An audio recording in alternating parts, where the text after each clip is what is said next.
keep talking, Migs. So if you feel, yeah, keep at it.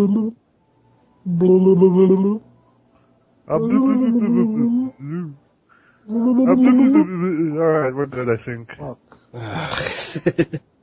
Was that a loop, or were you just lagging?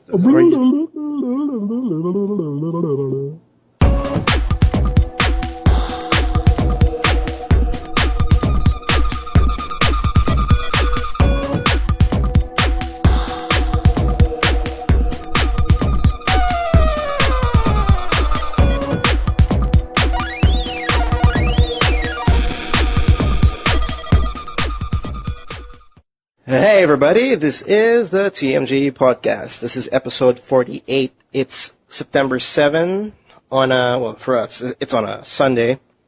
And it's the start of the Burr months. It's actually our first week. In other words, it's the start of my wallet is empty months. Yeah, for all you video gamers out there. This is a podcast about everything video games. This is Carlos, and with me as well. Hello. And Miggy is with us. Hello. And we want to talk about since September's already started. This is pretty much the start of like AAA titles just hitting shelves on our retail and stuff. And then we'll be talking about the upcoming game releases, what's going to come out in September, October, November, and I think there are a couple of releases also for December. And we're also going to talk about something with the intolerance in the games community. Like if everybody knows that whole it's not really an uproar. It's more like a big backlash on this YouTuber who was talking about the intolerance in games community, and of course the effects the image of women in video games. When she released those videos, like there's a big clash and uproar, and it became super personal. So we're gonna mention that in a bit. And for impressions, what have you guys been playing? I've been playing two things. I've been playing The Sims 4, which was released last Tuesday. So it's probably the first big release of the Burr month. Yeah, I guess we can confirm that that's the first. We were joking about this game a lot. Not really. Well, a while still back, are. because we were saying like they removed pools and toddlers are gone and stuff. Yeah. And it felt like EA is just being moronic again. And we were saying, it's going to be like SimCity all over again. And I'm happy to say it's actually quite good. Like the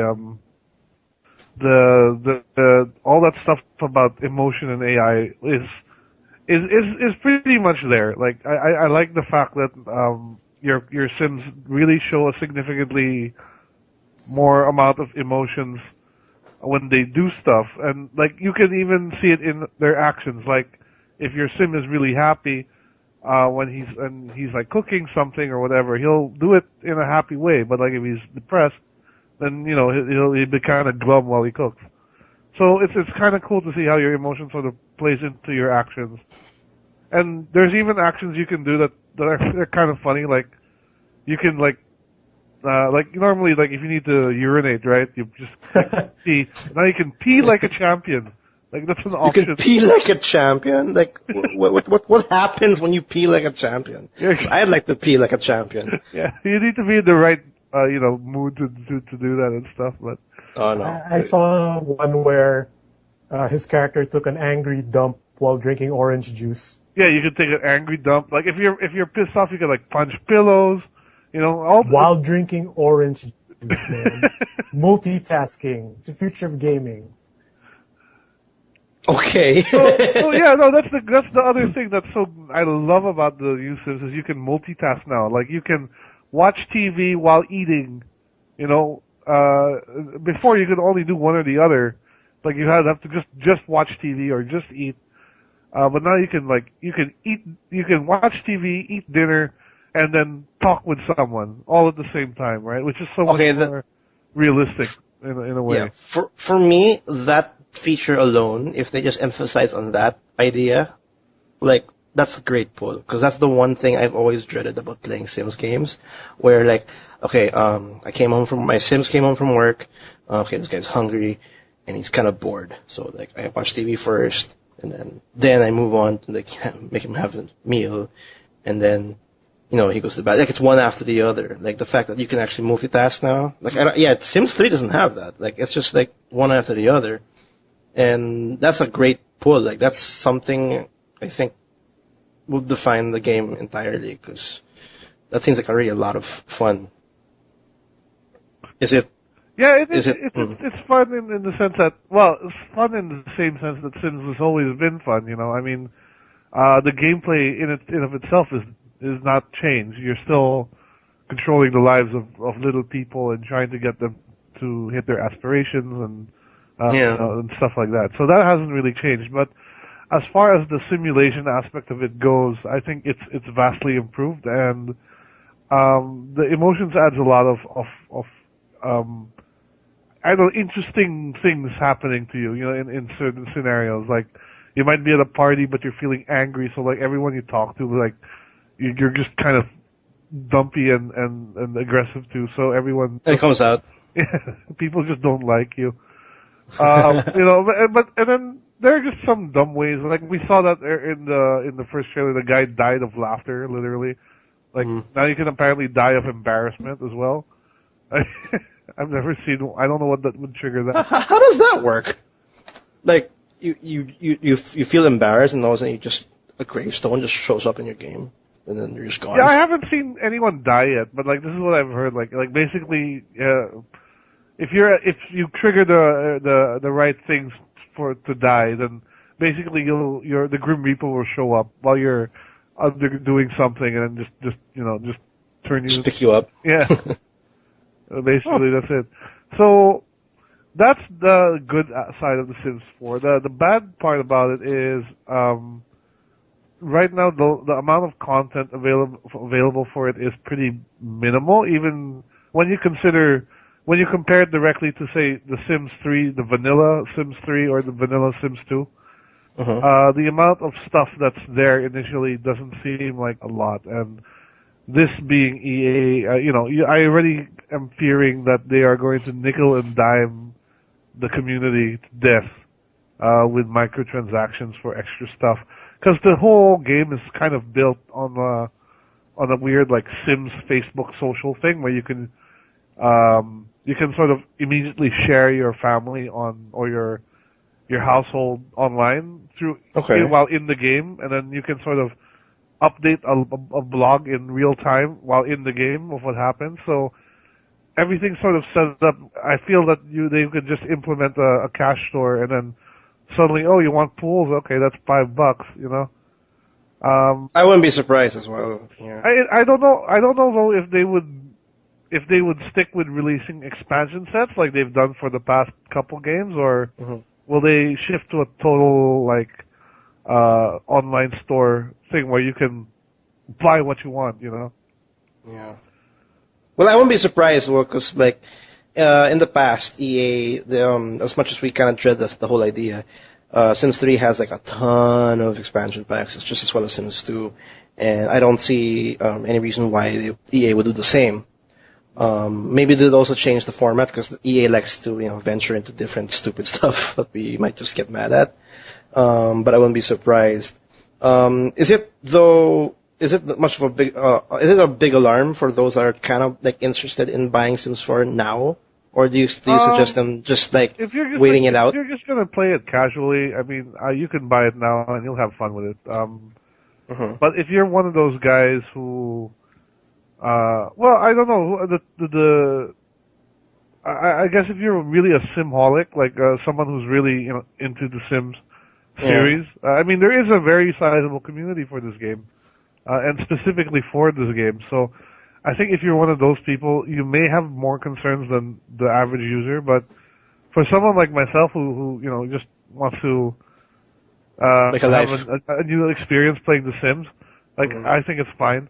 Another thing I forgot to mention is like the system requirements are surprisingly low, and the game looks really good despite that, and runs very well.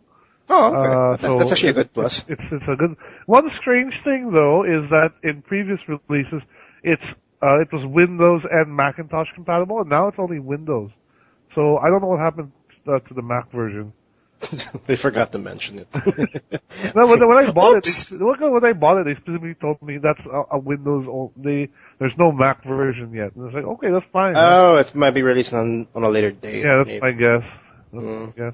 Well, that's well for those who have a Mac then. You just have to wait. You have to wait for a release date for that, I guess. I'd say honestly, good job EA not getting. I think this is a good improvement over the formula. You can't really say it's not a SimCity. No, not at all. Blowout. Not at all. Okay. But again, the only worry is that can they get the content out in enough time and in a way that doesn't kind of alienate half the user base, right? Right. What about this? What about the creation, like creating the houses? I haven't played the house creation yet, but the sim creation is very robust. There's a lot of preset like faces and stuff like that, but you can adjust everything. You want your eyebrows a little higher, you just click and drag. Very easy to use. One of the limitations, of course, as I mentioned, like lack of content, so that it goes to the way there's not a whole lot of variety of clothing for your Sims yet. So you're kind of stuck with what they have. Is it a handful, or are we talking about like 10 or 15? I mean, there's a good variety of them for sure, but but comparing to the other previous, but compared to the other ones, yeah, it does seem a little bit lacking, especially for women, because of course, I have to say, women's fashion in general has always been more varied than men's, right? So I do find the women's selection a little bit surprisingly limited. It doesn't help also that since they removed swimming pools, there's no swimwear anymore. So that actually makes sense. That's a whole reason for it. That's a whole line of clothing that's not there anymore either. So yeah. As much as was that, I still don't understand why they couldn't put swimming pools. I really don't. I don't get it either. But if you guys want to try just the character creator, you can download it for free on Origin and try it out there.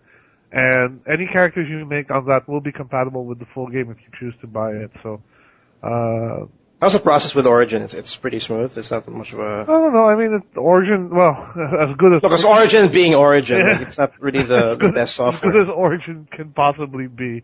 Yeah. It works. It's pretty good. Yeah. Okay, that's good to know. Because I'm not really in good terms of Origin. Well, no one is really. I don't like it at all. But hey, it works for what it is. So yeah. It's better I than gotta buy the Uplay. Yeah, it's better than Uplay. I must have to agree with that one. Are you pretty interested? Like, if ever down the line you see an expansion, would you be willing to pick it up for Sims 4? Or were you actually an expansions person, or even with Sims 3? Well, with Sims 3, I did buy a couple of the expansions. Okay. But after a while, you just stop playing. You lose interest, and after a while, I just stopped. But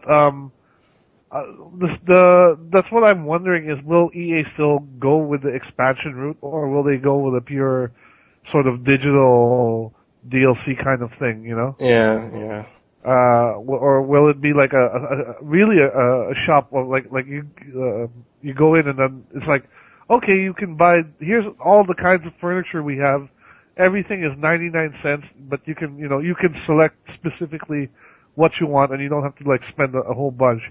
But I think that's not really that appealing, because I think for me, I like buying okay, I'll spend $20 or $30 on an expansion, and suddenly, I have hundreds of new items to check out, So for me, that's more my. I would hope they still stick with expansion packs.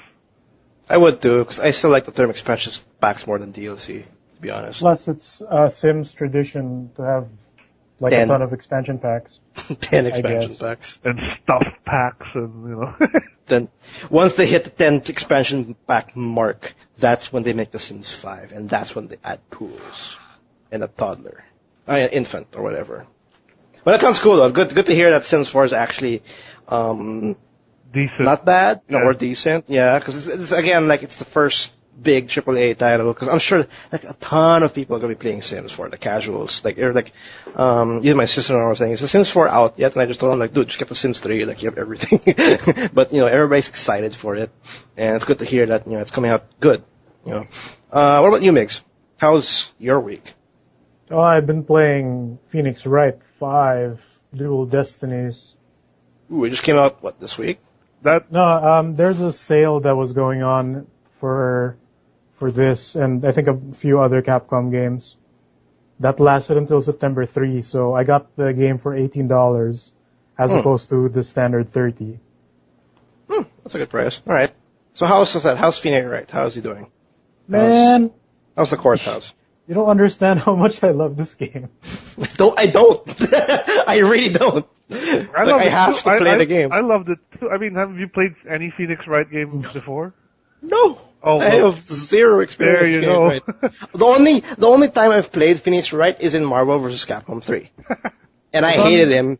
So it's on iOS too, so like you can just no, I have access to buying a Phoenix Wright game. Like I can play it in the 3DS if I'd like to and anything. But I guess I'll try the iOS to have my my feet wet. But yeah I don't know. I think for iOS the first cases are free. And I think they just released also Phoenix Wright 5 on iOS. Okay, that's again, actually case 1 is free also. If that's the case, that's a big incentive. Okay, how's Phoenix Wright? 5 is it? Yeah, it's officially, even though there have been some other games in the main storyline, this is the 5th installment. And I've played all 4 and then the one Edgeworth spin-off that came out. So for those who don't know, what a quick recap of what Phoenix Wright is. It's a lawyer game. It's a point and click, it seems more like a point and click adventure, visual graphic novel with lawyer stuff. Well, really out there lawyer stuff, because I have to say some of the stuff you get away with in court in this game would never fly. But then again, they did establish that it has its own court system and stuff. Sorry, what is that? I kind of blurred it. Sorry. Story-wise, they have their own court system and law. That's why they can just make up their own stuff story-wise. Yeah. Oh yeah, okay. That's how they sort of get away with it. But yeah, it gets crazy. If you thought it's really funny also how in the localized version they try so hard to make it seem like you're in the US when it's so obvious from some of the cases that you're in Japan. Yeah, I think in the first game they mentioned that you're in LA. Then in the later games they tend to avoid mentioning exactly where you are while still saying you're in America. Yeah. But then it gets super Japanese at some point. Have you seen that? Have you seen that webcomic by Awkward Zombies? Yeah, the one where they're eating sushi and they eat your hamburgers. Oh, what a good LA morning. Then you're in a temple in Japan, and they're wearing kimonos and junks, and they're eating sushi, and the caption is "Eat your hamburgers, Apollo." Yeah. Remember how in Pokemon where they were eating rice cakes? But they were calling it donuts in the U.S. translation. Oh, really? I didn't know that. Really? I didn't even pay that. I didn't notice that one. Because they aired the U.S. dub on GMA before. Then I caught that in the early episodes. Okay. So what really appeals Phoenix Wright for you? I mean, I've known you for a while already, and yeah, Phoenix Wright is you go bonkers on it. It's basically it's a very anime-ish Japanese game where you have a ton of goofy characters to get into all these bullshit adventures together, and somehow you're a lawyer. That's just it. It's really just the story and how the plot twist and all that, and the presentation is also really good. So what's new about with the fifth one? 3D. Yeah. So 3DS, all the characters are in 3D. The backgrounds are a mix of 2D and 3D assets. Mm-hmm. And there are a lot of system improvements that I'm surprised that it got them this long to fix that. Well, another thing though that's unique to this is it was released in the West in the digital only. Digital only, yeah. For whatever reason, Capcom doesn't like money, And they don't like money at all. they didn't want to release it, in a physical thing. So, but whatever. At least Okay. it came out, because there's one in the Ace Attorney series game that never was released in the West. Yeah, until now, Ace Attorney Investigations 2. And I don't think that even had an official. They patched it. I know there was a fan patch. Yeah, there's a fan beta going around. But no official English release, which is a real shame, honestly. Yeah, and that's crazy. they actually one of the Capcom dudes admitted that it wasn't a budget issue. Like they could have brought the game out in the States physically for cheap, but some big head decided not to, and they're not really clear. It's not clear as to why. Because he was in the bad mood. Something like Probably, I don't know. Maybe he hates the white hair on Edgeworth. Some shit, I don't know. But anyway, in 5, it's in 3D now. Since it is in 3D and the 3DS has the 3D feature, the way it's presented, I think this works really well in 3D. For more or less, I have been playing this game with 3D on to various degrees, depending on where I am and how I'm seated. Because I don't want to miss anything. Because in the old games, since it was originally a Game Boy Advance game in Japan, it's just a lot of 2D assets. Right. And it's a graphic novel, so there's a lot of static images with the occasional mouth animations, and then when he's in a different pose, it just fades out, and he's in that jumping reaction or whatever. But now that it's animated, they still do that thing where it sort of animates like a Phoenix Wright game. How do I say this? When the character is surprised, it just cuts into the jumping animation. But there's actual animation going on instead of just 3 sprites on top of each other. Or a pop-up just moving up. Yeah, sort of like jump. That. And now, it's just really well done. And, the way they get away with the extra 3D crap is in court, when it's time for the, witness testimony. Before it was just the static view of the witness on the stand with text saying witness testimony, then he starts talking. With this one, it zooms in, the camera's further away, then it zooms in towards the character, in a slow sweeping motion. So it makes the 3D effect a little more involved, I guess, and there's more stuff like that, when they show the audience in the courtroom, instead of just a static picture with moving head pixels reacting and jump, it sweeps around in a sort of panning camera that goes in a circular motion around the whole back area of the courtroom. How's your eyes? I can still see. It's cool. No, I mean you're using it in 3D. I mean you've tried the 3D feature, and is it when you play this game, is it really affecting Yeah, I feel my eyes getting tired after an hour or so.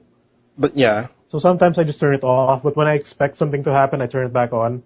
Oh, okay. Because aside from all the court sweeping camera effects, it also happens sometimes when you're out investigating in the map areas. Yeah. Or the camera will zoom up all of a sudden when you thought it was a 2D image, but it's actually fully rendered in 3D. And the layering of all the backgrounds in 3D are really well made. Oh, okay. Then system wise, you can in the DS in the old games, you can either play this with the buttons or purely on the touchscreen, with the exception of pressing start to save. In this one, everything is just on the touchscreen and at the same time on the buttons. So yeah, you can even save on using the touchscreen, and before when you saved, it will always quit back to the main menu. Okay. Every time. Now it'll it's a separate button. So you save, then you can just go right back into the whatever you were playing without it confirming it again. No, but either controls can actually both works. Any control system works well. The R buttons either the are touchpad short, or the the A is confirm, B is cancel, X is present, then whatever. Okay. Then all the buttons get like access on something in the controls. So that's pretty neat. Another like feature, like a feature upgrade that I like is that you can read through past spoken dialogue, which you couldn't do before. Okay. So like if you unintentionally skip a line because maybe it scrolled a little too fast, the last system requirement I enjoy in the game is the ability to backread all of the spoken dialogue in the game. Because Maybe before, like after the conversation, you can actually like go to a menu. yeah, there's like a button that shows you all the lines that have been spoken up until, I don't know, probably the end of the case. Because before, when I would skip a line, I would reload my save just to read it again, just in case I missed something. So that's like a very welcome feature for me. Oh, okay. Then like all my geeky anime stuff just revolves around, me liking all the characters. And like they reference everything that's happened before and all that. And like, the music too is really brilliant. So like the nostalgia factor is also there. Is it is there a big change in the gameplay, or is it just completely similar? It's just like those The added, gameplay like, is similar with like I think did they try to change it up removed- this time around? It's more or less the same game. Mm-hmm. Because that hasn't changed in a long time. But like they removed one feature, which was being able to look at your evidence in 3D. Like it's a 3D object that you can rotate around and zoom in and zoom out. Okay. They took that out because it was there in Phoenix Wright 4, and it was in the last case of the first game on the DS. Okay, so my question is, like, I'm a person who like my only experience with Phoenix Wright is like what I said, Marvel vs. Capcom 3. Can I jump into this franchise like anytime, or do you suggest I just like go to the first one? No, Like, start with the first one. Like even just the case 1 of the first game, because more or less the presentation style hasn't changed. It's still as quirky as ever, and like the characters are the same dudes that you meet anyway and use. And besides, they do reference a lot of things that happen in the past games. okay, so I can just dump in. Like, I don't have to. Yeah, you can always start from the first game. It's fine. All right. There's no major gameplay change that actually like hurts or helps it. It's more or less the same game. And the fifth one is only for the 3DS, right? It's on iOS right now. And iOS. It's like HD whatever's. It looks really nice on iOS. HD support. I'll check out because he said it was like free case or something for Phoenix, right? First Yeah, I'll case try is that. free, and that's like 2 hours long in itself. It's a pretty meaty case. Okay. All right, that's pretty cool. For me, September's already up, and me having PlayStation Plus, I was able to pick up a new game called Velocity 2X. It's a new game by Future Labs game, and it's essentially pretty much it's a, how do I say this? It's a sci-fi platformer and shoot 'em up at the same time. Like it's wrapped up in two gameplay modes. Oh, I think I saw that a few days ago.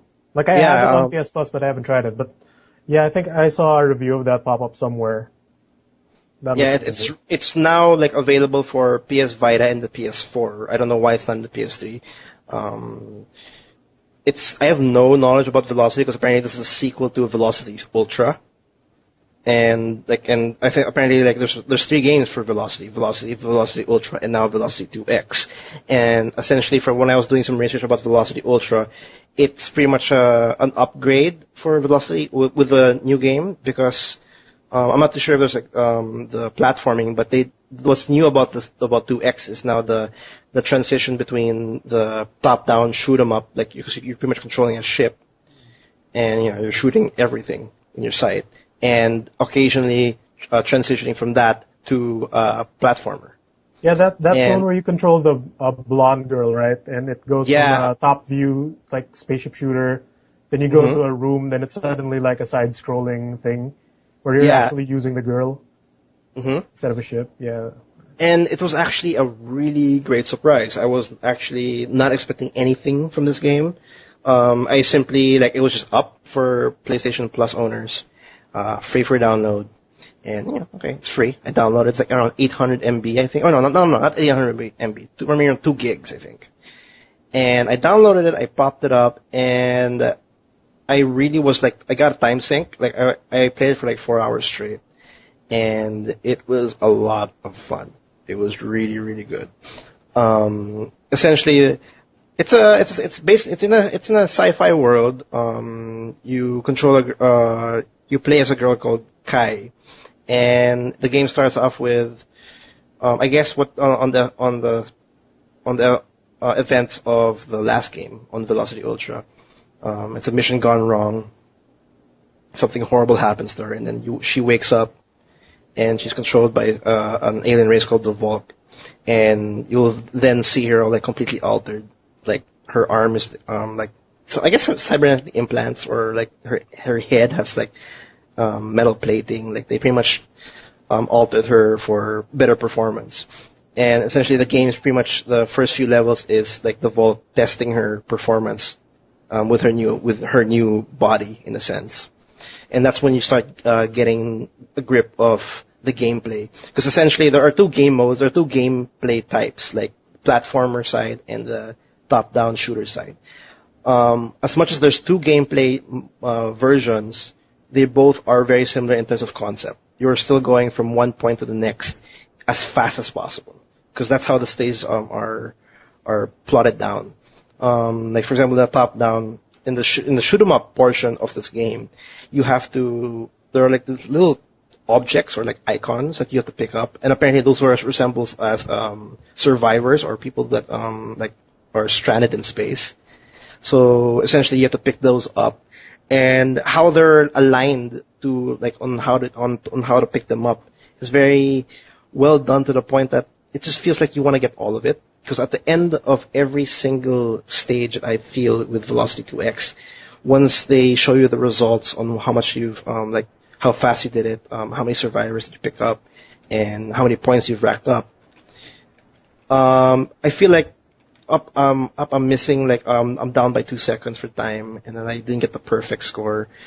This game gives me that sense of like, I kind of want to press the replay button and just play it again. Like essentially, this has like, I checked the number of stages, they're around 50, and I played it maybe around 4 hours so far, and I'm only at level 15 right now. And that's just me essentially replaying the stage over and over, because I just have that, it really just calls out the completionist in me. Like I just want to get it, like I missed one little thing, and I kind of want to do it again. But I'm not actually hurting myself, because the gameplay is actually a lot of fun. It's just more like an error in my part, because I didn't like shift the ship that side in the stage, and I kind of missed that survivor or whatnot. So it has a really strong replayability. I'm looking at screenshots of it now. It looks super colorful. It's very, in terms of art style, it's very colorful. It's I can say it's 2D. It's mostly 2D. Yeah, there's a lot of neon. It's very neon. It's very neon, like very bright colors to really signify the whole aspect of it being a sci-fi world. And the art style is like, they use like images to portray the story. Like, because every time you go to the next mission, they just pretty much give you like an image to portray what's going on in the story and what's going on with the characters, and you just get like text bubbles, which you have to flow through with just by pressing the X button. And after that, you get a stage, and that's pretty much that's how they progress the story as you move forward. And this game is like, how do I say this? This game, when I was trying to describe this game as a whole, it really feels like Metroid with steroids. Because if you guys actually see the gameplay, if you guys check out the gameplay, it's really fast. Super fast paced, yeah. And it's not because the game is in itself like it's just really fast. You have control of the speed. You just have to simply press R2, and the scroll will simply speed up. So you have full control over it. Like when on the SIP section, the shoot 'em up section, if you don't press the R2, it's barely moving. But once you hold the R2, it's like all of a sudden you're in speed. You just pop the pill, and then all of a sudden everything just goes haywire. And I like that idea because you have full control over it. If you wanna try to beat the time, get the best score, you can do that by simply pressing a button. Or if you just want to play it casually, go through each one without much worrying about your score or your time, you can do that. So I like the fact that you have control over everything. That also translates also to the platforming section, where you press R2 or I think actually R1 because the speed depends on if the girl is running or sprinting. So you can make things go faster by just making her sprint. And everything just flows. It just feels like it flows properly. Like if you like all the points and all the gems you have to pick up, they're all aligned perfectly to make you memorize it if you really want to get the perfect score. Because as much as like every single stage is like maybe around a good 30 seconds at times, or maybe 40 seconds. You playing it again will you'll play it maybe 3 or 4 more times because I don't know, that sense of getting perfect is really strong with this game. Like I missed that one damn survivor and I played it like countless times. Because in order to get a perfect score in this game, you have to like beat it on a specific time, get all the survivors, get all the crystals, and get a really high score without dying. And the gameplay is so fun to the point that I don't mind playing it over and over.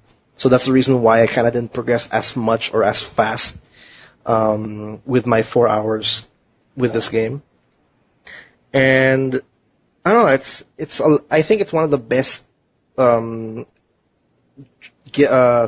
best game to be given for any PS4 game right now. PS4 owner, sorry. Like this, I think this is the first time that I actually appreciate the fact that I actually got a PlayStation Plus. Because Velocity 2X is really good. Well, it's got some really good reviews. 8 out of 10 from Eurogamer, 9 out of 10 from IGN. So definitely sounds like this is worth checking out. And I can imagine that this looks great on the PS Vita. Because usually games like this look amazing there. And the Vita needs, as much game as it can get. Oh, and I forgot to mention, in terms of the gameplay, they mix it up really fast as you rack up through the stages, because as you move forward, they start throwing you different mechanics, like, yes, you can sprint, you can shoot and all that, but once you go on the later stages, you can start teleporting. Because once you go forward, like for example in the platforming section, once you go to you hit a brick wall, you can actually teleport through the wall. So you can see your character, or Kay or Kai, I forgot her name. She's like if you do it really fast, you see her teleport everywhere, like as if it feels like you have control over everything that's going on in the stage. It also just the teleporting aspect or any mechanics that are going on the platform also translate to the ship.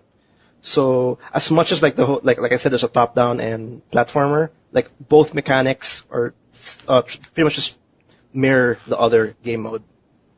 And there's also boss fights, which is actually a surprise. I didn't think that there would be boss fights, which is actually pretty hard. But it's not a big wall for those playing the game. But it's a tremendously good download game.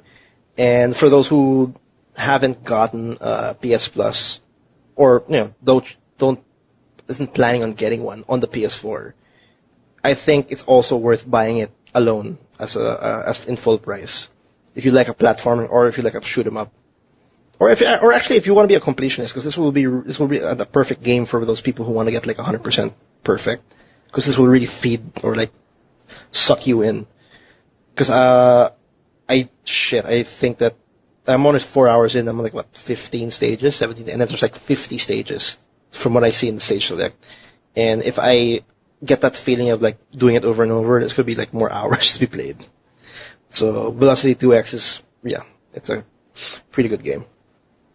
Awesome. How much was this again? That I never knew, to be honest. Free I got PS Plus for this month. Yeah, it's free for PS Plus, and I wasn't able to get the price. Where is that? Velocity 2X. Yeah, but I said though, it's a new game and it's already free. Mm-hmm, it is.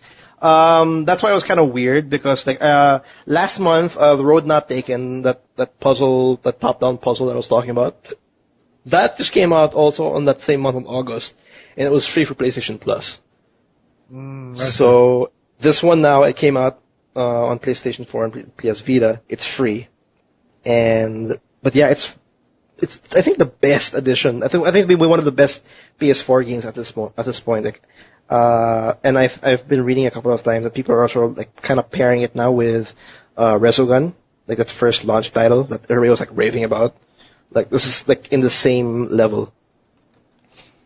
And I don't know, I'm gonna play more of it. It's really cool. Sweet. Okay, definitely something I'm interested in checking out because the videos make it look like a good combination of a top-down shooter and a side scroller. And just the pace, as you mentioned, it's really like the screen doesn't stop moving at all. Yeah, and that's essentially you have control over it, which is pretty cool. Like it's not fixed. Like it's best played to make that thing just keep going. It's like water. It's like it's a Like flow. water. It's like how Bruce Lee would It looks say. like a mix of like the good old shooter genres from days gone past. 'Cause you Yeah. got your top-down space shooter and then your side-scrolling Contra-style game. Mm-hmm. So that's pretty Yeah. neat. And I can't say much about the story. It's just simply like this Space girl.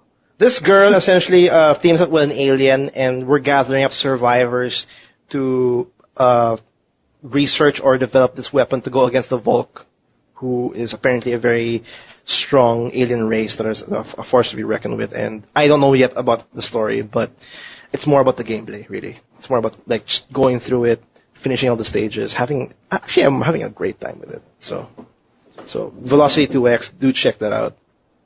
And PS Vita has now a video game in their list. They finally have a game. A really good game. Yeah, safe to assume that this is also cross-buy if you get it. So that's another. I don't know about that one. We'll have to double check on that. Usually, if they give both out on Plus, it's most probably cross-buy. Mm, So that's also a good reason to get it if they don't have PS Plus. yeah. So there, that's Velocity 2X for me.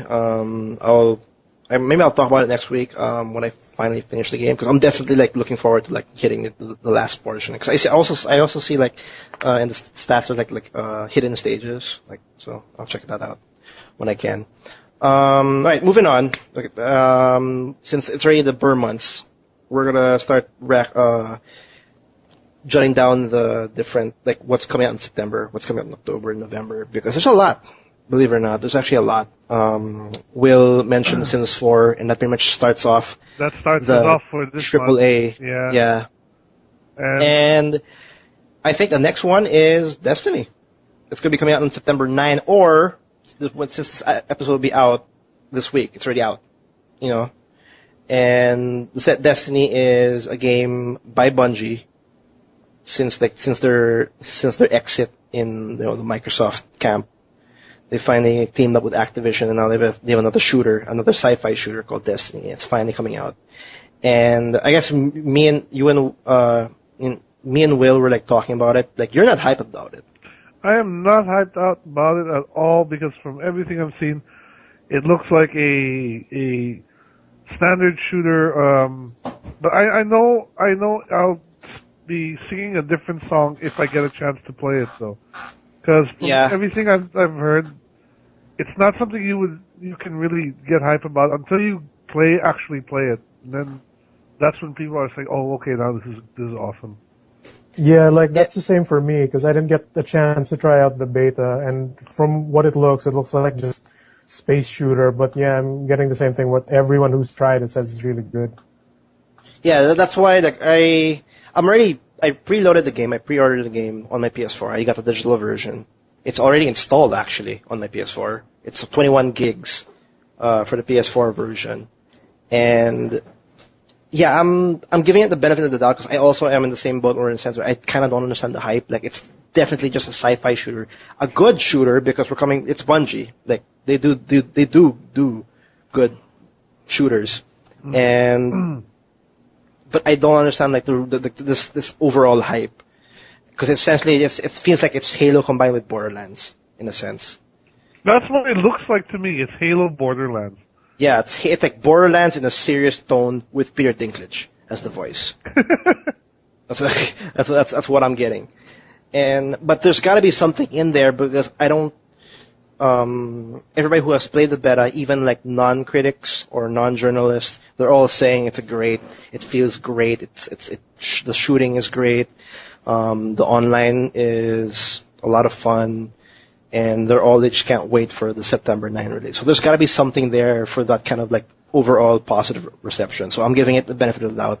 That's why I pre-ordered it, and we'll just have to see. I'll let you guys know by next week, maybe, once I start talking to Peter Dinklage about Game of Thrones and whatnot, and how's life and all. But yeah, that's Destiny coming out on September 9. And what's coming up after that? Well, we got like big AAA. We're talking about AAA because there's actually a lot like downloadable titles. There's really a lot. Like NHL, if anybody else want to get NHL 15, Cooking Mama 5 for the 3DS. Oh God. Okay. There's Naruto Shippuden Ultimate Ninja Storm Revolution. So I think this is the fourth. That's a mouthful of a title. Yeah, I think this is the fourth Ultimate Ninja Storm Naruto game. Fourth or fifth, like if you count fourth or generations. fifth. I saw the pre-order already in database, but yeah, it's weird. Like, but yeah, I don't know, Migs, remember you like Naruto. There was a ultimate version, a full burst or whatever of the third game as well. Yeah. Yeah. So there's that. There's Theater and Final Fantasy Curtain Call, which should be cool because the first one was pretty fun. And from what we saw at E3 of this one, it's more of the same stuff. If it has all the songs from one, I'm getting this absolutely. That's a musical Final Fantasy game, and it's coming out on the 3DS. It's September 16. For all the casual ones, like for the kiddies or the big boys, Disney Infinity 2.0, Marvel Superheroes, it's coming out September 23. That's going to make a ton of money. For everything. It's coming out for everything. Literally, like even I think the Wii U. in my list.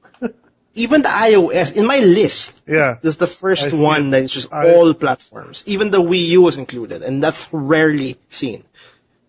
Well, just saying. I got one that really beat that because the same day that's being released, FIFA 15 is being released, and that only includes the Wii U. That's not out yet? FIFA 15, the newest one? No, not yet. This will be this year's FIFA entry. I thought that was already out.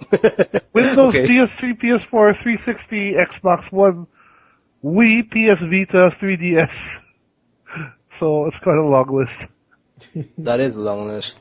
Dark Souls 2. Whoever wants more of Dark Souls, the third and final DLC is coming out on September 24.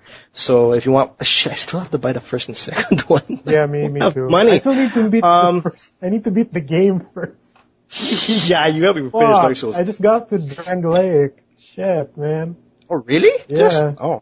Yeah, you're pretty long. But then, next up, for PC, The Vanishing of Ethan Carter, September 25. It's a mystery. It's a first-person mystery game with supernatural elements. It's like you trying to figure out murders or whatnot. It's interesting. You guys should check it out if you guys want something a little bit different. It looks like Murdered Soul Suspect, but better. Oh, you missed one. You missed one also. You just have to say that. Wasteland 2. Oh, Wasteland 2, which is the Oh, it's coming out already. Okay. Yeah, it's coming out already. This is the sequel to Wasteland, which was the spiritual grandfather to Fallout.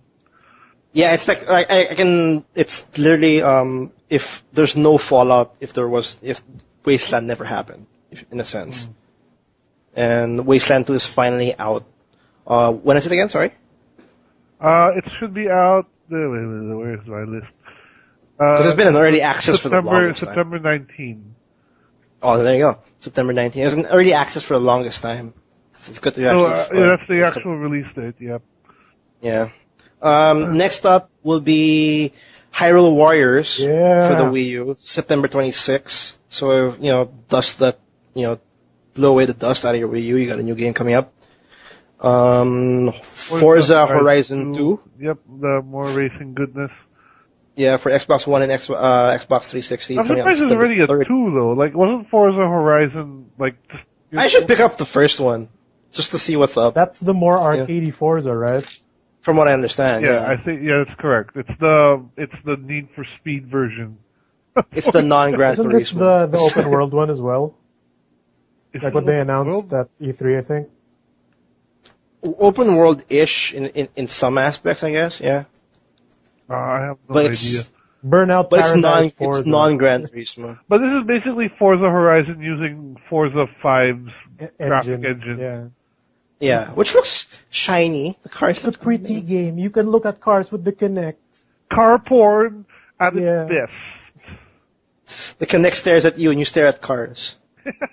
While touching It's yourself. cool. Oh god. Oh god. It's Middle so Earth. shiny, so smooth. Middle Earth. Shadows of Mordor. September Assassin's 30. Batman's Creed of the Rings. That's the game in a nutshell. Yeah, pretty much. It's Xbox One, Xbox 360, PS4, PS3, and PC. Now, Shadows of Mordor, yes, like what Miggy said, it's pretty much. It seems like if you like Assassin's Creed, you might have a kick out of this because it feels like Assassin's Creed with Batman combat, with Arkham. Yeah, Arkham Combat. It's set in the Middle Earth world. I still have hopes of this. I think it's kind of like iffy about Shadows of Mordor.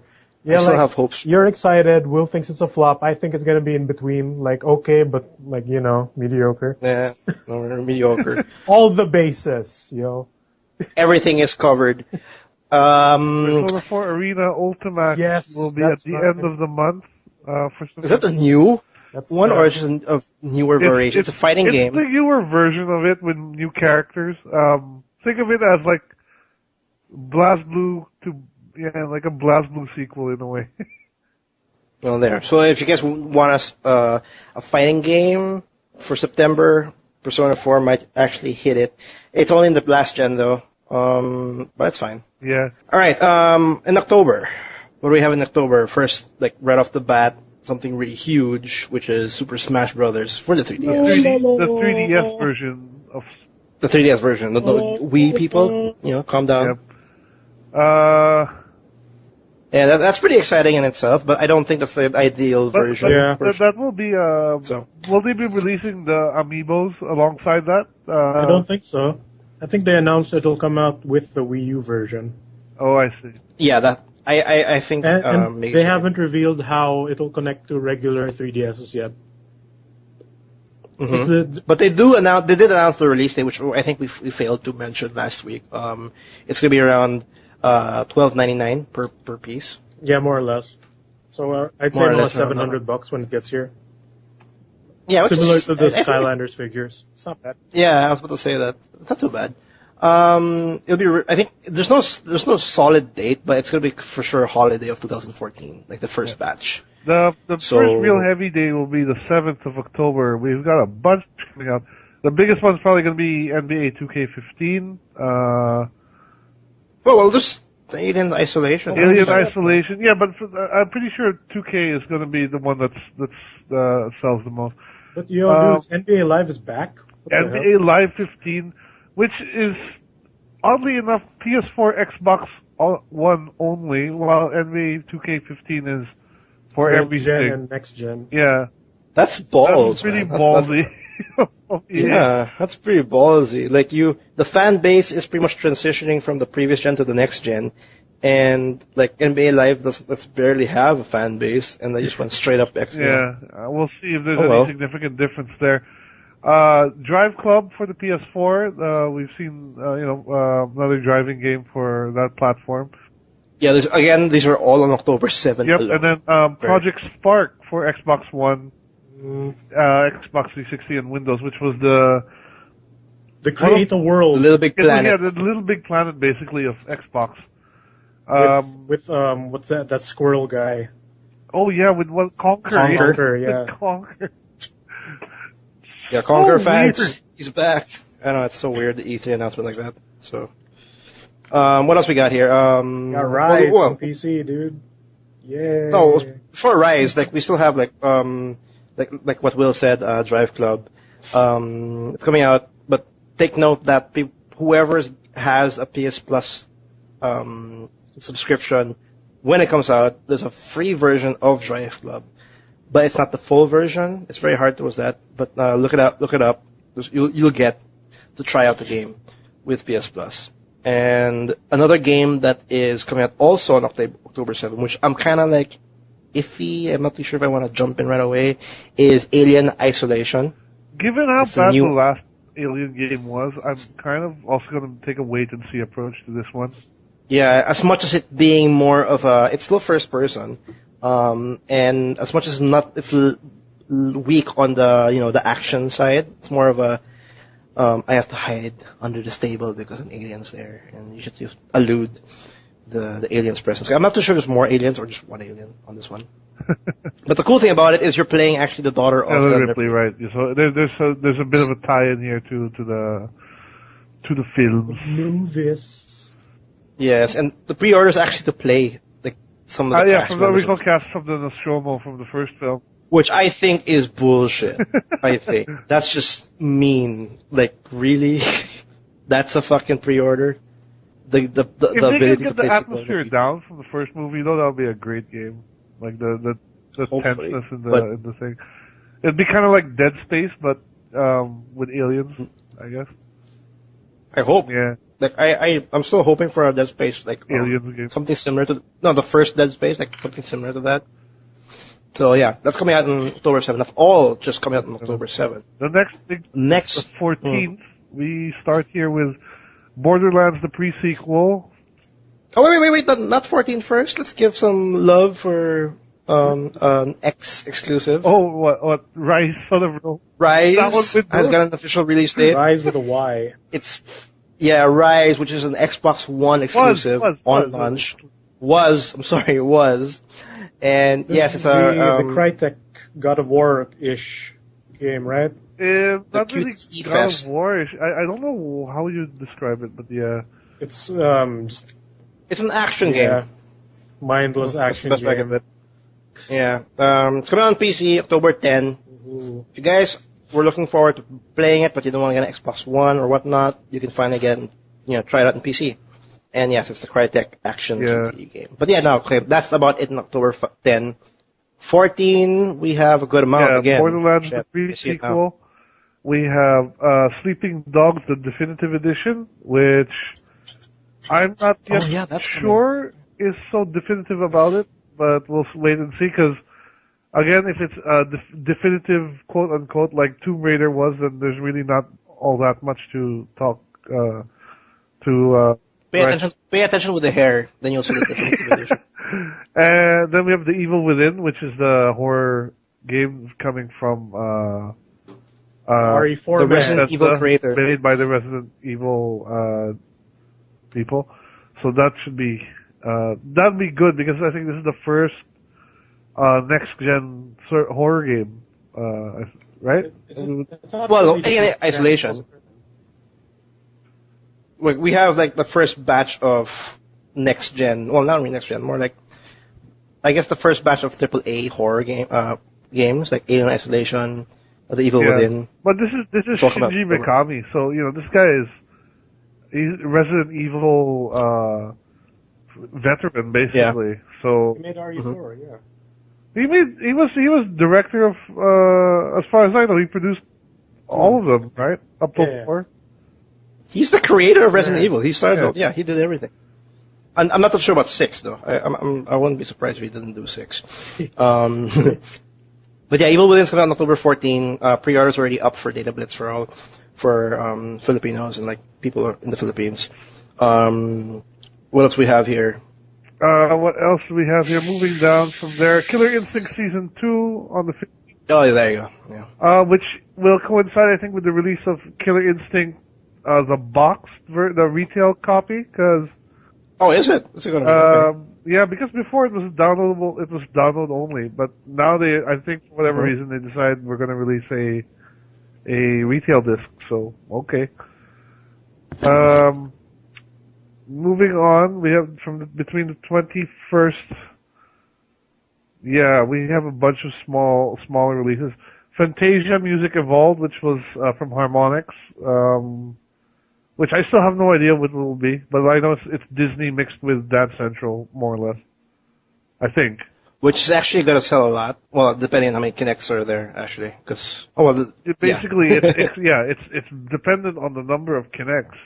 So there you go. Just Dance 2015, which, as we know, Just Dance is a huge seller for Ubisoft. That's a huge seller. There's a reason why it's called 2015, 2014. It's obviously a yearly thing. They stopped putting numbers And on it. They stop. When they put a year, that means That's when you know. That's when you know. We have Samurai Warriors 4, which is the next Muso game from... It's Dynasty Koei. Warriors, but with Japanese heroes. Yep, from Koei Tecmo. So, I was never into those me games. neither. But, they've been making these games forever. So... But it's really famous in Asia, like in Japan and like Taiwan. Well, I mean, how many whatnot. Dynasty They love Warrior that games stuff. are there? There's like 7. There's like 7. Then there's how Yeah, many? I hate every time I play a Dynasty Warriors. It's just so it's the definition of repetitive. Yeah, but to be fair, they're getting better slowly. So just jump to the new one, like system-wise and controls. So just if you ever jump into it, just jump into the newest one and you'll be fine. The war never ends. The Legend of Korra comes out the day after that. Yes. Which we've seen a little bit of, but we haven't seen too much. So we'll see how it is. It's platinum. Looks like a pretty solid brawler. They've never done us wrong yet. And the 2 days after that is the big one, Bayonetta 2. Yes. Bayonetta 2, which comes with a free copy of Bayonetta 1. Very good deal. And Civilization Beyond Earth also on that same day. Oh, there's a new Civ game. Is that wait, sorry, going back to Bayonetta 2. Is Bayonetta 1 coming right off the bat for the disc? Yeah, once you get the disc. I think it's gonna be like a code for a voucher, you think? Yeah. Yeah, I remember reading that you will have access to Bayonetta 1, but I'm not sure if it's access right off the bat. Like you have to download it or something. I think it's download. Like, that's what I heard. Yeah. Because I remember being sad when I heard that. Oh well. Yep. Next up, is Civ Beyond Earth, Civilization game. Which is pretty much, I consider the official sequel to Civilization, because now you're, like, how Civilization's main objective is to get us to space. Right. Space. And now you are now in space, you're just trying to inhabit, like, different planets in Civilization style. Yeah, so that's pretty cool. There. Lords of the Fallen, which, I'm excited. I'm hopeful. Is very Dark Soul-ish. Yeah, it's a new IP, Lords of the Fallen. It's a next-gen current gen only game. Xbox One, PS4, PC. It's essentially what I like to say. It's pretty much Dark Souls with some Vikings in it, like Viking vibe to it. Two of the greatest things in the world: Soul series and Vikings. Can't go wrong with Vikings. Yeah, so I'm pretty hopeful that that's a new IP, and I'm just really rooting for that game. Another one for October 28th is another biggie. I think it's going to be one of the biggest selling points for Xbox One. Yep. And that is Sunset Overdrive. It's finally coming out. I'm looking forward to that. We don't have an Xbox One. Yeah, not yet.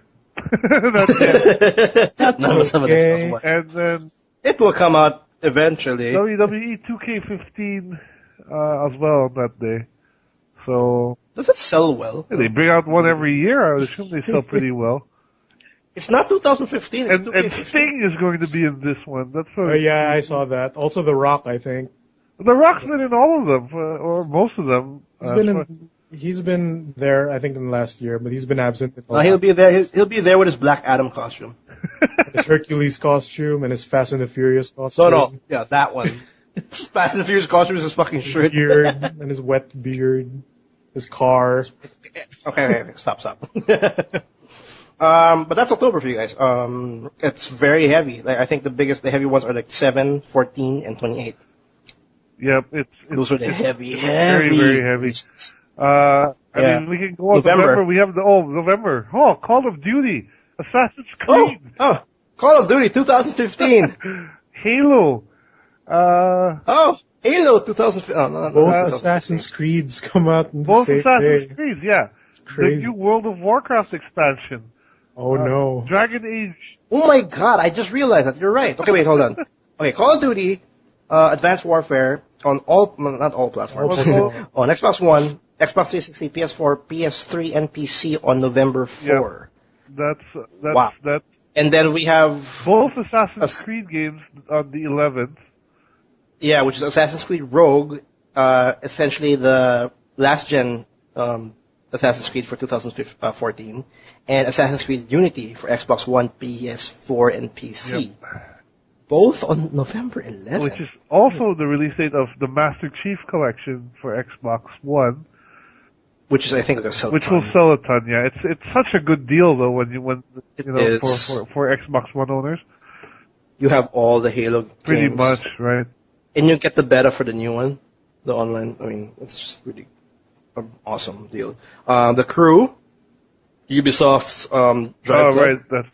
The open world in America. The racing mini game. America. The mini America.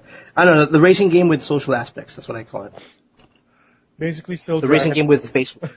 open world drive Yeah, club. What else do we have? Yeah, moving on to the 13th, we have Pro Evo Soccer 2015, which is pretty much the only real competitor to FIFA nowadays. I like Evo. Well, the PS2. Big one though, of course, is World of Warcraft: Warlords of Draenor. Will sell tons. Which will probably sell a lot, and who knows if it'll draw people back into World of Warcraft at this point, but we'll see. Mm-hmm. On the 18th, Dragon Age Inquisition, Far Cry 4, Little Big Planet 3, and Wow. what is it? Dragon Age Inquisition. I think I'm gonna buy that regardless because I don't know. I like everything about it so far. Yeah. So that's Far Cry a lot 4, there. Far Cry 4. Little Big Planet 3, which is for PS4, PS3. And the new Sonic game apparently. This Sonic Boom. Sonic Boom. Rise. Apparently, it's not only called Sonic Boom. It's called Rise of Lyric. Is that confirmed? I mean, Oh, that's did the they change Wii U version. The 3DS is going on a different Shattered title. Crystal is the 3DS version. What? They have different Wait. release dates. But they're all in November, so Yeah. it's weird. But this is the new Sonic game, and Based off the cartoon. based in off the the new States. cartoon, yeah. Well, Moving US on, we exclusive. still have a lot. We still have a few more. Pokemon, Omega Ruby, and Alpha Sapphire.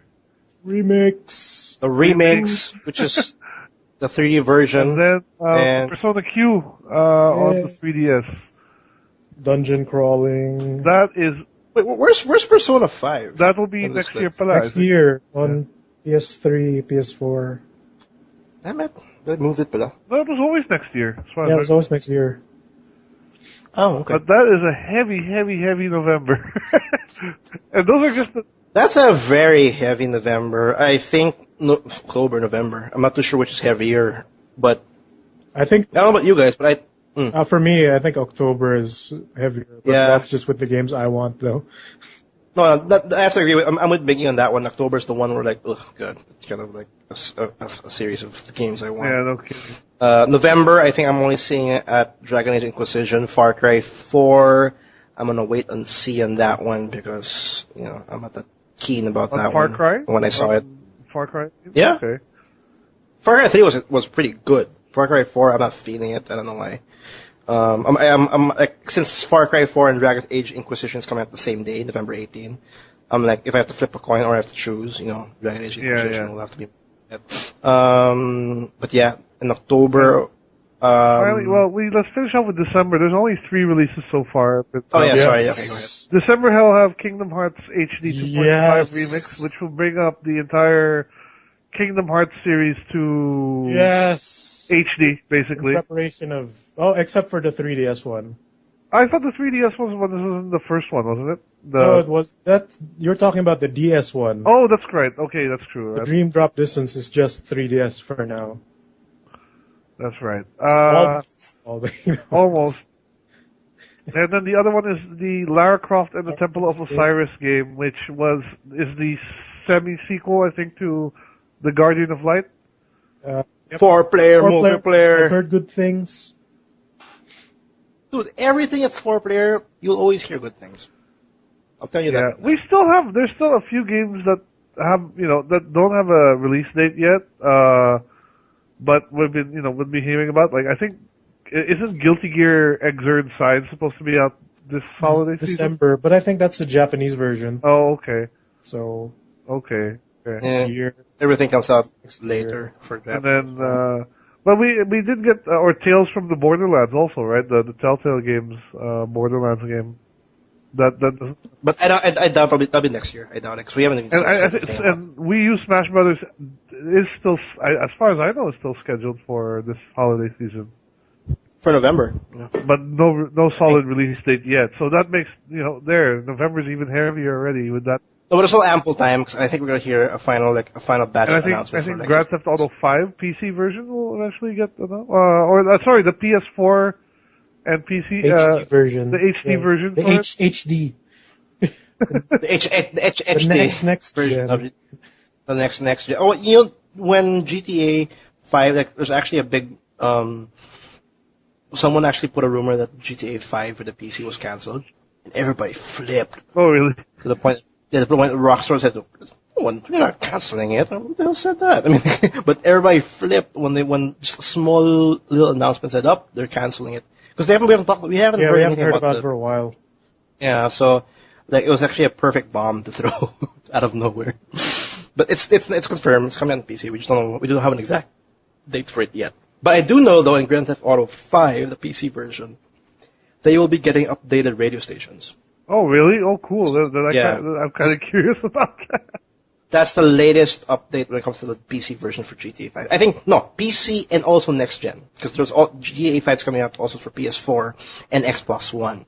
And I think both those platforms will be getting an updated radio station. So, something to, get enticed, I guess. But, can I say that's right? I think that's it. I think that's our our it months. so much for the big releases. Of course, there's a lot of smaller non-AAA releases going around that you may be interested in. Pac-Man and the Ghostly. Arcana Hearts Ghostly. 3 Love Max will be out also. There's a couple of these little obscure Japanese RPGs. There's like Yu-Gi-Oh! A game that's coming out if you're into that. There's a lot. There is a And lot. But what we mentioned a while ago are pretty much the AAA titles that are like pretty highly anticipated. And what about you guys? As we're closing off like our little mentions of the Burr months, what are you guys mostly excited for? Like, what is your how does your list look? Let's go through each month because Okay, each month okay, fine. That's it's its own monster. I think for me, it's still like I'm really September. September. Like we were telling this first start of September, like we're still starting it off. So is there anything like I'm going for Destiny? Obviously, I got no choice. I already bought it. It's already in my PS4. So I'm obviously Destiny, and most probably Middle Earth. 'Cause I still have hope. Well, nothing really in September that I super want. Like I'm super excited for. I mean, Persona 4, I guess, Arena Ultimax. But I'm not. It's not something that is high on my priority list. But it's something I do want. I'd say maybe the vanishing of Ethan Carter has kind of got me interested a little bit. I'm a little bit curious to see what that's going to be like for September. Okay, what about you, Mix? It's for me. Is there anything? Will is crazy. Persona 4. It's not that I don't want to get it. I do want to get it, but it's not. It's not like I gotta get it on the release date. Well, you at least need to get the DLC characters because they're gonna be free for the first week of release. That's true. So that's at least that. There's that. There's that kind of incentive. And so is that it? For maybe Theatrhythm because I forgot it was coming out in September. But it's just mainly Persona 4 Arena 2. You're not really okay. You're not really interested in that the Arcana Hearts game, right? No, man, because like no one plays it. And isn't Arcana Heart 3 on PS2?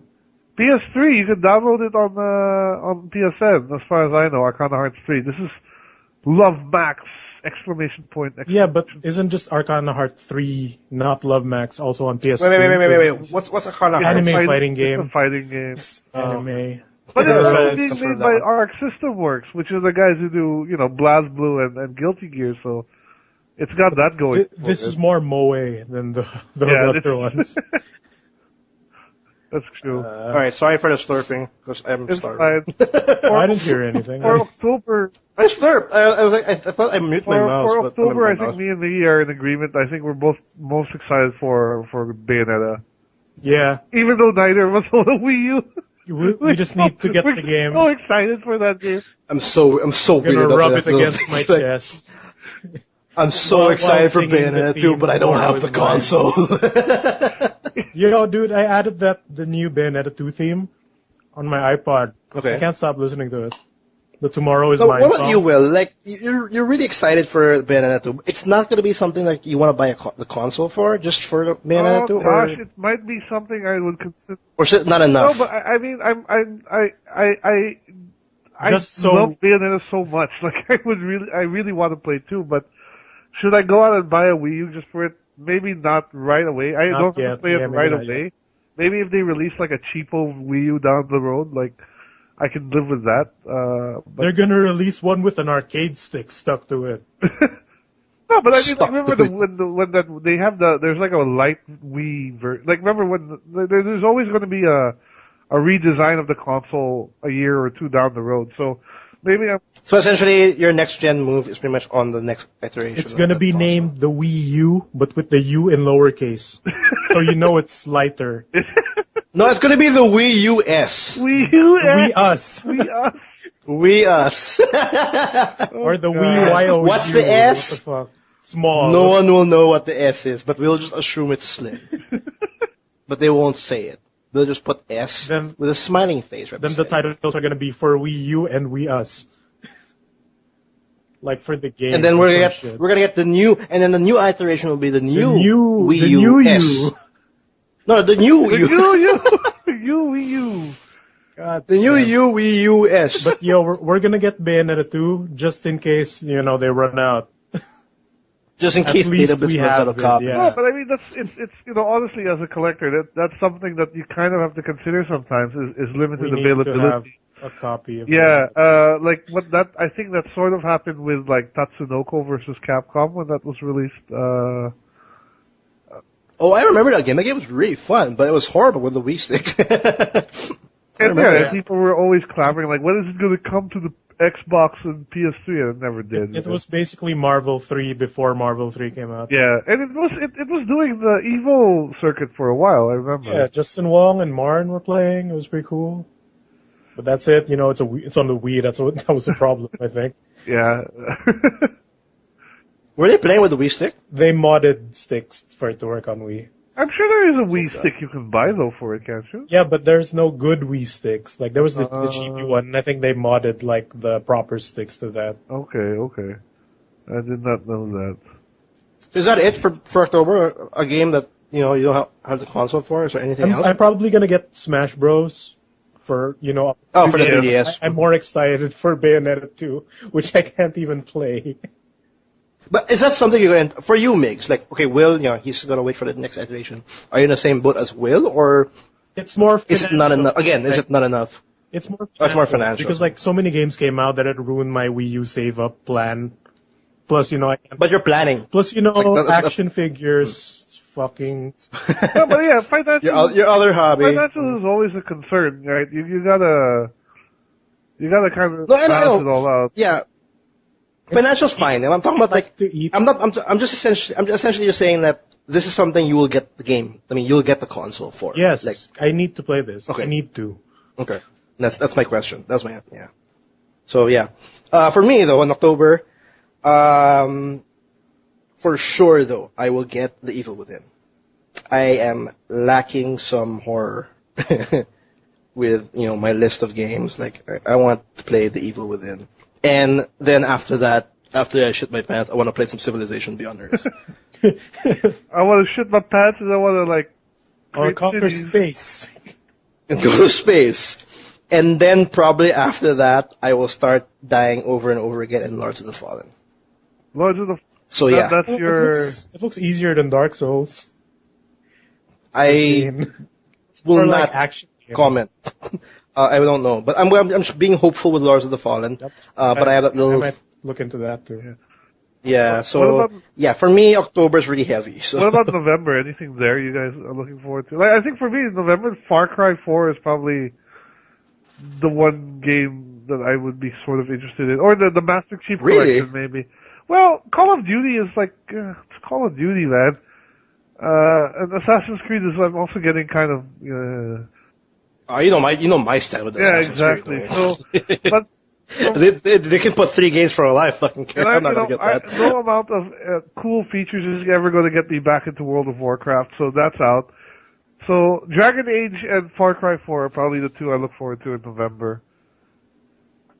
For me, I'm not keen about Call of Duty. Because every year I get a shooter fit. Like I kind of want to get my fix for shooting, online shooters. I think I'll get that from Destiny. I hope that'll be the case. That if I want to play a shooter, I'll have to go to Destiny. I'm hoping that. If it doesn't, then I might just consider Call of Duty Advanced Warfare. I just might. If Destiny does not cut out in the end. But aside from that, that's just a might. But the sure ball though in November is Dragon Age Inquisition. I need Dragon Age Inquisition to redeem We need to itself. finish that series. Dragon Age 2, you mean? I need Dragon Age to wipe from my head. You need it purified. I need it purified. Like I love Dragon Age Origins. I love it. Dragon Age being the precursor to Baldur's Gate, and Origins captured that perfectly. Then Dragon Age 2 came, and then that just shit in my love for Dragon Age, and I'm seeing a lot of good stuff now with the Inquisition. It seems like they're marrying what I hate about Dragon Age together with Dragon Age 2, Dragon Age 1, sorry. So as long as the whole it being super action oriented will not not be too much, I might just like Inquisition. But so far, it's a sure ball buy for me. Far Cry 4, I don't know. I might. I wasn't too hyped about that one. Because the reason why I bought Far Cry 3, for example, was because of Vaz. What's his name again? Bad guy, Vaz, crazy guy. The bad guy, the crazy guy. He was really interesting. The and that was meaning really of the biggest insanity. pull. Yeah. Video game. That's my pull for Far Cry 3, and since I didn't get that kind of same pull with Far Cry 4, I'm not that, I'll throw money at it right away. What about you, Migs? November. Call of Duty Advanced Warfare is probably the most appealing Call of Duty for me because, jetpacks, double jumps, air dashing. It looks sort of like Quake-ish without being Quake, but I'm not really into competitive shooters, so I might skip it then. And I heard that Rogue might be better than Assassin's Creed Unity. But then again, it's an Assassin's Creed game. Who said that? People are speculating because Rogue won't have multiplayer, so single player will be focused on more. Plus, it's already running on an older engine, so maybe it's easier to make better probably.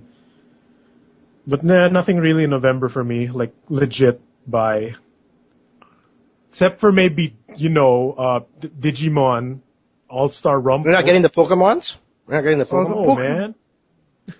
I can wait for the Pokemon. It depends also if Smash Brothers is released on November. Oh fuck, I forgot. October pala. Legend of Korra. Not to mention. So much stuff that we're forgetting it. Shit. Well, there's that. Digimon Rumble, All-Star Rumble in November, man. That's my game. It's fucking awesome. Rumble Arena is back. I like the fact that we have so many different kinds of you and me and Will. We have We different. cover all the bases. Do we? Except for maybe the MOBAs. Except the sports. I'm not gonna get the sports. I'd just rather watch it. Yeah, we don't really have a sports gamer on our. Yeah. About esports. We should talk a little bit about the news if we still have some time. Speaking of which, that's a perfect way to transition because we're kind of done. That's our burn months. Good luck to everybody who has a ample amount of money in their wallets because that's gonna disappear. God, Kingdom So good Hearts luck. puff. Or good luck for those who don't have an ample amount of money because you're going to have to make most of what you have. I know how that feels. Yeah, it's a test of discipline. It's a test of How much does a kidney go for nowadays? Not to mention Steam is going to have their Christmas sale also. Oh god. No! Oh god. No! I have to buy gifts for my nephew. I need to buy these games that came out 3 years ago. Again.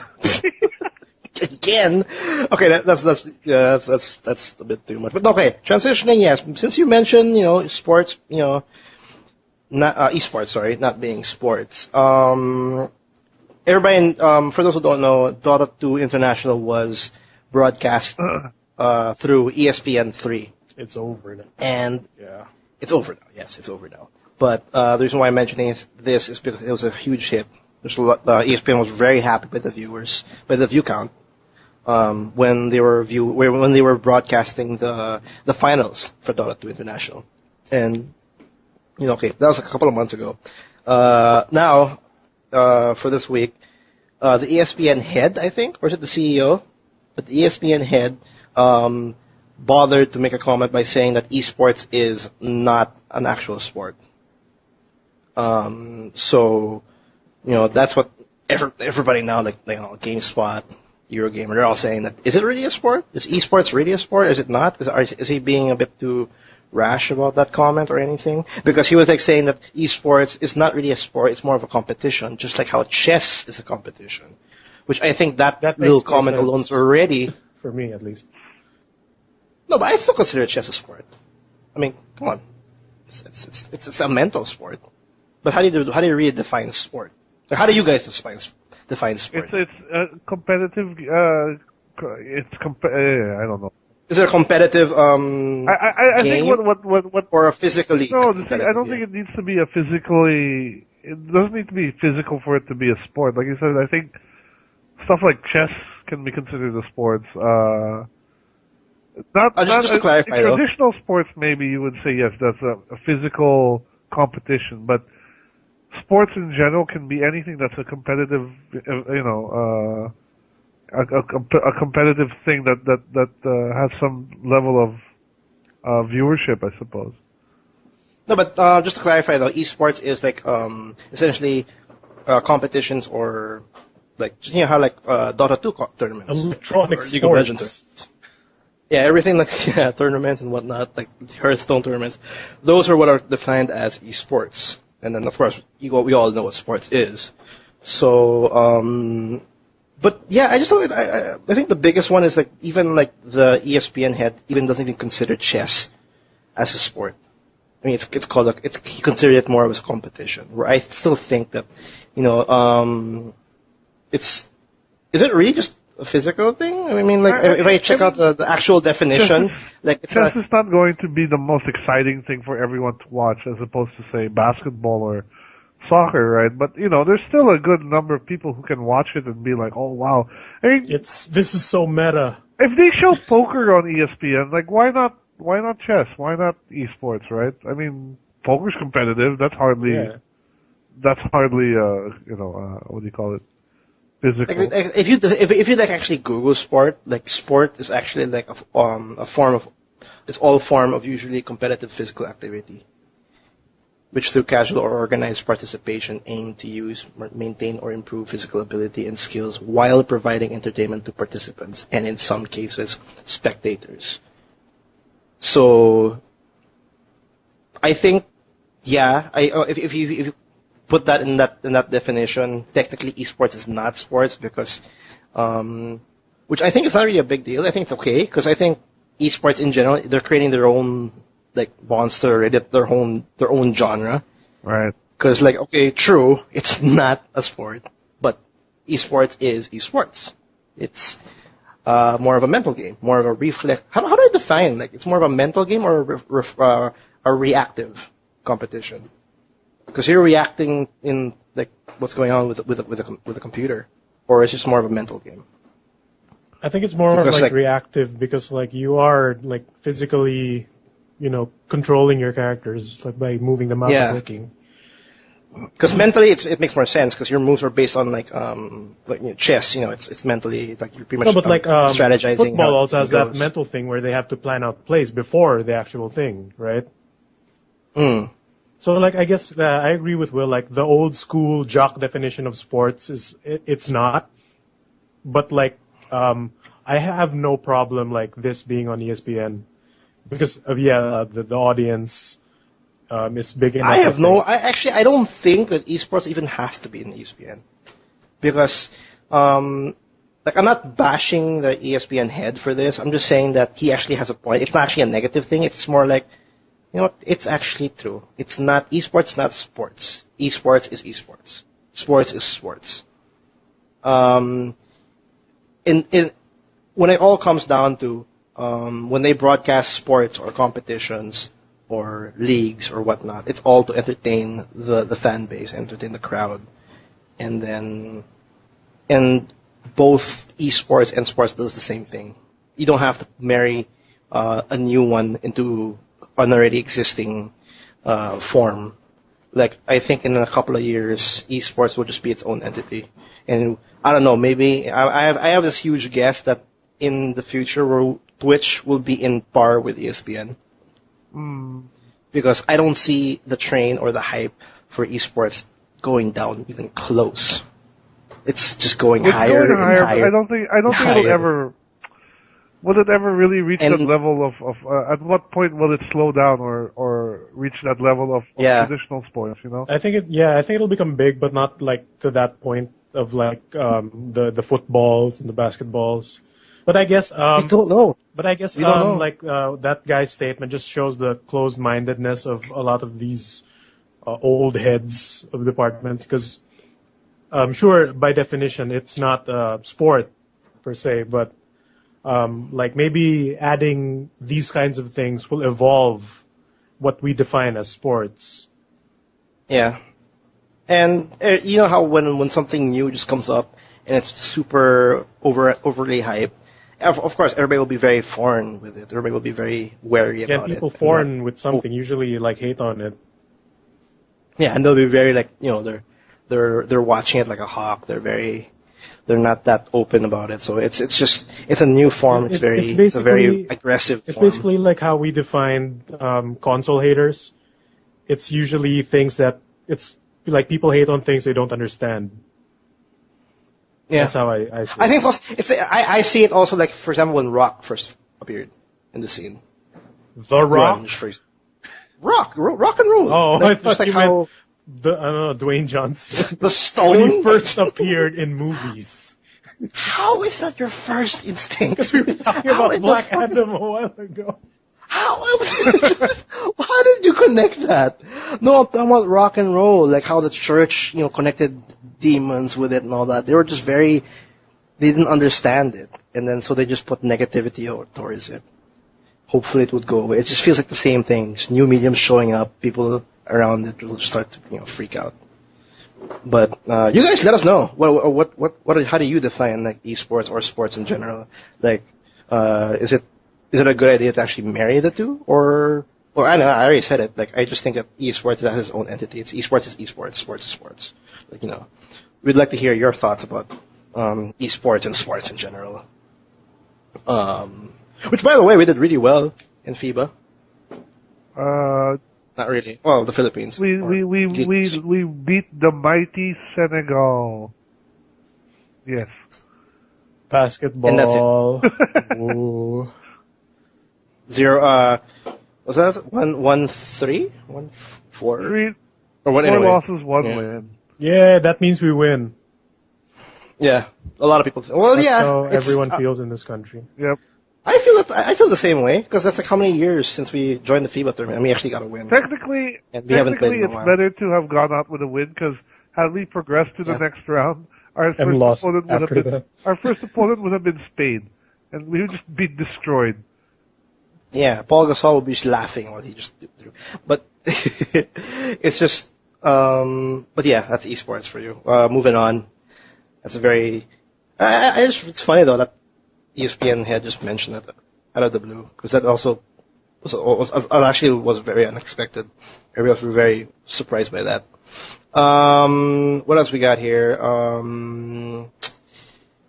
You guys have been following this whole hullabaloo about the intolerance in the gaming community and that little, like, very personal attack with that YouTuber. Come again? Hello? No, you guys are pretty updated with the the intolerance, that whole video thing about women in Anita sexuality. Sarkeesian has been putting out these Yeah. tropes against women in video games for a while now, and she's she's a feminist. She's pushing a feminist agenda for sure, and I guess a lot of people just take offense to that. And there's no reason why you can't disagree with someone, but it's gone to the extreme where people are sending her like death threats and stuff like that, which is really dumb. I mean, yeah. Well, just to kind of really a quick recap, this YouTuber has a video series which pretty much points out how female tropes in female gaming, basically, how they're portrayed in video games. And it's a very long video game. It's a very long video series. And tropes actually, against women in video games. there you go. Yeah, that's what it is. And essentially, it's a video series, and since it came out, huge, like horrible backlash came out. She was getting the backlashes even before this came out, because I think she kickstarted this series, and even during then, now it's just horrible. Now it's just gone crazier. Now it's gone crazier to the point that she's been driven because out all of she was her doing, house. and I've checked out all the videos and all her series and whatnot, and in a sense, she does have some points on how women are portrayed. Like there's most of the women are all like the damsel distress ones. Or you always find women like as strippers or Always sexually brutally murdered. stylized, and everything like or that. dead bodies are usually just women in very sexy outfits. Oh yeah, in her latest episodes. Yeah, and stuff like that. Like that's what she points out as like women are more of like an object or a pull effect for gamers to get more enticed to play the game or more enticed to to buy it. Her show is meant to inform about the tropes of women in video games. But people take it as a personal attack. Yeah, which is stupid. Which I think again, I keep saying that I think the gaming community is actually growing or like growing up, but not as fast as I was hoping for. Like that's very childish to the point that they just personally attack someone for just pointing out actual facts and like blurting out her opinions. Like that's just showing how vicious the internet is now. Like just putting an opinion out there, it just instantly is taken as a direct attack towards your personal feelings or not. Because that just feels so personal when you hit someone. As gaming becomes more and more popular, I mean, it's certainly grown, and there's just some real dumbasses out there. It's really just some dumbasses. Literally, so many dumbasses out there. Because like, what happened now? The latest update with this whole thing, because like when we say death threats, to the point that this girl, she was forced to leave her house because they know where she lives, and because they've been sending death threats, and they've been mentioning her address and the names of her children and whatnot. So when you start doing that, like she freaked out, she left the house. Like that's how serious it got to that point. And then she called the authorities and whatnot, and it got really bad. The latest one is almost maybe 600 developers or game developers are now signing a petition to actually support her cause, like how the tropes in feminine in gaming and whatnot. Now, pretty much pointing out that her point or her whole point with the whole videos are actually true, and then we want it to change. So it's more of them like backing up this girl, and I think that's actually pretty cool to see the developers actually was that. I actually saw that even Joss Whedon tweeted or actually blurted out about this whole feminist thing. And Joss Whedon's the director of the Avengers. Like it's actually now branching out to other mediums because this is not just for video games. We're talking about like this is actually also as much as this her show video series. Her show Feminist Frequency also tackles movies, TV shows, and other forms of media, not just games. Yeah, it's just right now that the latest video series focuses on video about games. Yeah. Yes. So it's not like you can't also say that she's directly attacking that industry. She's just pointing out the facts And maybe, yes, it's too feminist or whatnot, but if you think about it, if you actually listen or have an open mind of each of these videos, she has a point. She does have a point. So, but I hope that everything dies down because, personal threats is never a good thing. Especially if it's just about opinions. I never understood that. Like, you put an opinion and then you punch me. I mean, Because you don't like the thing that I like. So you no, I don't like Krispy Kreme, and then you punch me because you like Jayco. I don't like Krispy Kreme. Fuck you. I'm gonna send this hitman to your house because you hate the donuts that I like. Yep, that's what it sounds like. That's exactly what it sounds like. It's just more extreme. So let me know what you think about this kind of topic about tropes versus women, or actually how does everything has gone down with this girl, with this YouTuber. I'll throw the description below. You can actually check out the video series because I think it's a very informative video series. Yeah, I actually hope it continues because I've seen all the episodes so far. And it's some of her examples are kind of BS, but yeah, the points still come across. Like, yeah, that there's a lot of these damsel in distress, whatever's that happen. I like the fact I don't think that my thing is those tropes in video games are not just in video games. They're in movies and everything. And pretty much every kind of media already. Said. So yeah, but like it can. I understand where the point of view comes, where it might come off like she's attacking video games specifically, No, but it'd be pretty awesome though to in the future as we see more games come out, like maybe for 2015, 2016. Like, I'd be pretty cool if we see more very leading ladies or leading characters like Lara Croft or even Frick or like even what's her name, like Ellie, like those kind of characters. Like, if you see more of that thanks to this, like that's a big success already in itself. Yeah, because like the movie industry is already trying that out slowly, but since video games are just becoming big, of course these types of things will appear more often for now, and hopefully, I think it'll come. Hopefully, her series will alert developers about these codes and have them change whatever it is they're making in the future. And honestly, I think naturally it's going to happen because people are seeing a growth of like women gamers, just like naturally becoming gamers, like buying a PS4 or buying an Xbox One just because they like playing video games. It's a market on that side of the gender is growing, and as much as everybody's still a businessman in terms of the industry, people will definitely make games that will cater to a growing market. So it'll just naturally happen because the gaming industry is just growing. And yeah, that's about it. I think that's about it for episode 48. Is everybody good? Thanks for listening in. Yeah, thanks for going through the release dates. Yeah, we're done with the release dates. Let us know what you guys think about the Burr months. It's very heavy. Like, are you guys going to survive? Just let us know. You can email us at the TMG Podcast at gmail.com. We'd love to cater to your questions or anything in your emails. Is there anything else like you guys want to mention before I close off the episode? I think I'm good. Video games. You can check out our previous episodes because we have an episode every Tuesday.